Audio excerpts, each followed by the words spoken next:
Tonight, we dive into a chilling tale of love, loss, and the unexplainable horrors that sometimes hide right beneath our feet. Sit back, turn off the lights, and prepare yourself. We started with Lacey won the stuffed teddy bear at the local fair. She gave me the bear and I bought her a deep-fried slice of cheesecake on a stick in return.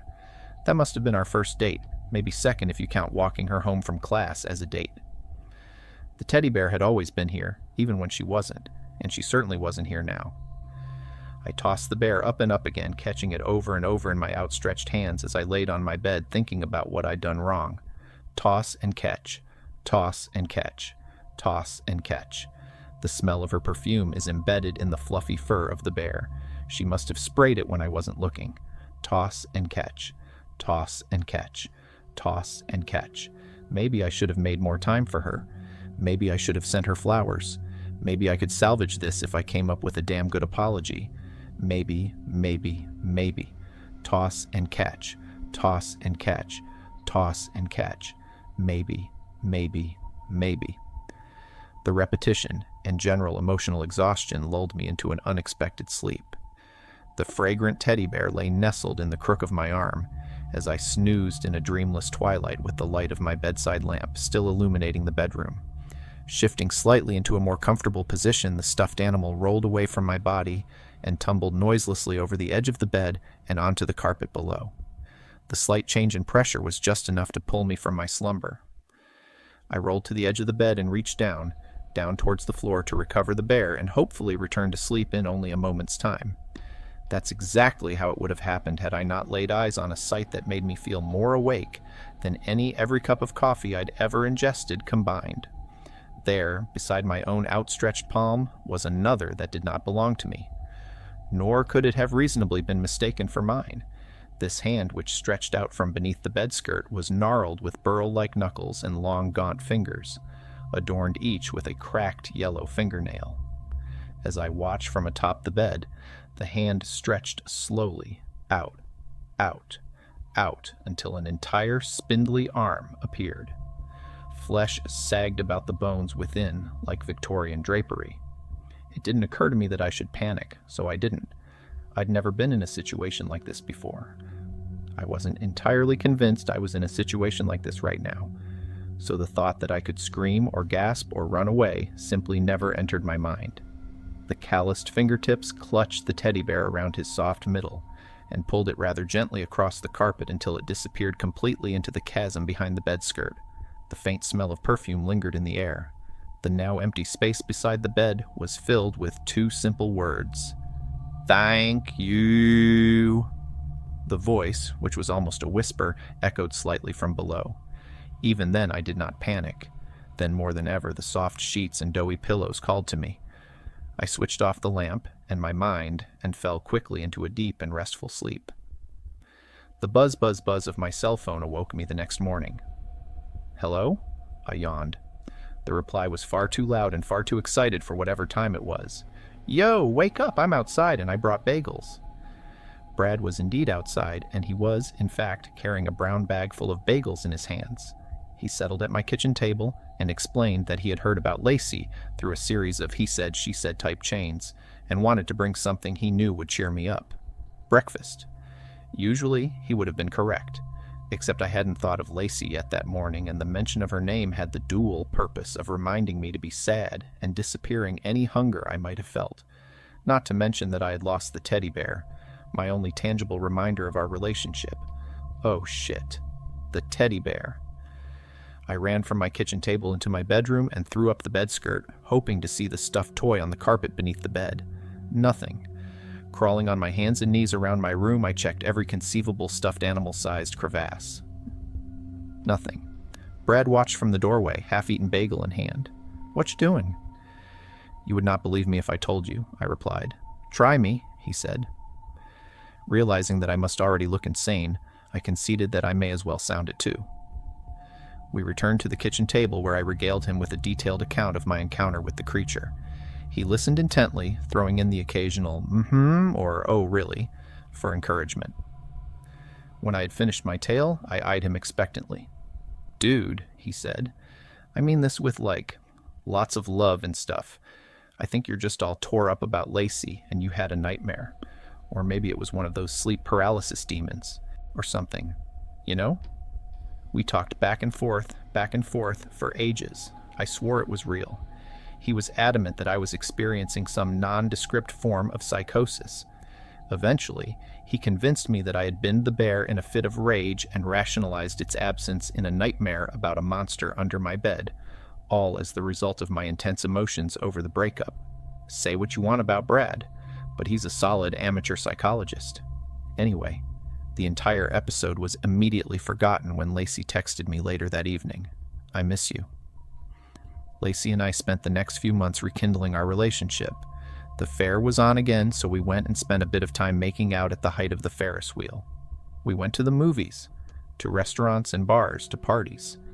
And of course, we spent many a night at my apartment, away from the prying eyes of onlookers who may sneer at our open affection. Things between us were perfect, absolutely perfect. The type of perfection that can only be achieved when you blissfully and intentionally ignore each and every glaring issue for the sake of enhancing an illusion. She slammed the door of my apartment, setting the picture frames on the surrounding walls askew. "You're an asshole, Ben. Do not call me," she screamed from behind the closed door before storming down the hall and away from our relationship again. In that moment, I did the only thing I knew to do. I ran into my bedroom, threw myself onto my bed, and cried into my pillow like a princess locked in a tower. The sadness lasted an hour or so before it was replaced by red-hot anger. Her face, smiling at me from the framed photo on my nightstand, made my stomach bubble. I grabbed the frame and threw it onto the floor, hoping it would shatter into unrecognizable pieces. Hot tears streamed from the corner of my eyes into my sideburns as I stared at the ceiling, wishing a portal to space would open and suck me into the deep, black void where I'd never have to worry about love or romance again. Minutes ticked by 1 second at a time as I pondered the void, only pulled back to my miserable reality by a voice in the dark. "Thank you," it groaned into the room where silence used to be. I threw myself across the bed and peered over the edge, just in time to see the corner of the picture frame disappear, pulled under by the very tips of 2 long fingers with 2 long fingernails. This time I remembered that I was a being with free will, and as such, I chose to panic. The tears on my face were replaced by cold sweat. The heaving sobs of moments ago were replaced by shallow breaths that did almost nothing in the way of oxygen circulation. My fingers wished desperately to flip the switch on my lamp and expel the menacing shadows from the room, but they were frozen in place, clasped tightly around my legs as I laid in the fetal position above the comforter for the following 6 hours or so. The next morning, when Brad arrived with bagels, I decided not to tell him about the picture frame, lest I be involuntarily committed to a psych ward. I'd searched beneath the bed on my own before his arrival, and discovered not a single remnant of the frame or the photo within, so, really, what was there to say anyway? We ate our bagels, loaded as they were with heaps of cream cheese, in relative silence, punctuated occasionally by one or the other of us suggesting that I was better off without her anyway. This was true, of course. I was better off without her. Though I forgot that almost immediately as soon as she reappeared on my doorstep a few weeks later. The steam from the shower stuck to the mirror, which annoyed Lacey, who was trying to apply eyeliner in preparation for the wedding we were set to attend that evening. "What?" she asked. I pulled back the shower curtain to hear her better. "What?" She rolled her partially lined eyes. "What did you say a second ago?" I closed the curtain. I didn't say anything. She'd finished her makeup by now and was storming about the room like a whirlwind looking for this accessory and that. "Ugh," she moaned. "Where are my sandals? Have you seen them? I swear I left them right here next to the bed." She knelt down and searched the entire perimeter of the bed, even checking the small space between the bed frame and nightstand. No sandals. I shrugged. "I haven't seen them, but we don't have time to keep looking. We should have left 20 minutes ago. Just wear your heels." She begrudgingly complied, and within 2 minutes we were off to drink too much and exhibit poor judgment in dance moves. That evening we stumbled through the front door, releasing one tee-hee and ha-ha after another into the dark apartment. We staggered towards the bed, shedding high heels and neckties along the way before collapsing into a puddle of giggles and fits. It was so nice to see her smiling. I didn't want her to stop for even a moment. I reached out to tickle her. Her laugh rang out like a wind chime as she reached to push my hands away. "Come on, Ben," she gasped between cackles. "Stop! I can't breathe." I intended to stop after just another moment, but before I did so, she wiggled out of my grasp and popped over the side of the bed. She landed on the carpet with a dull thud. I rolled onto my back and clutched my stomach, which shook from the force of escaped laughter. It took a moment for me to quiet down enough to realize that she wasn't laughing anymore. "Oh, Lacey, I'm sorry. I didn't mean to..." The words caught in my throat as I leaned over the bed to help her up. The hand again. I recognized the bulging knuckles, this time clutched firmly around her ankle. She stared silently, as I did, tears welling in her wide eyes, as the face of the creature emerged from beneath the bed. Its saggy flesh hung about the face in sheets. Its pallid eyes, sunken deep within the skull, were set firmly on Lacey. It did not turn to look at me as it spoke. "Thank you." She let out a partial scream before she was dragged almost in one motion beneath the bed and out of my life forever. Of course, I searched desperately for any trace of her in the void beneath the bed, though I knew by now that what was taken by the creature was taken completely. I can only hope that, wherever she is hugging the stuffed teddy bear and thinking of me.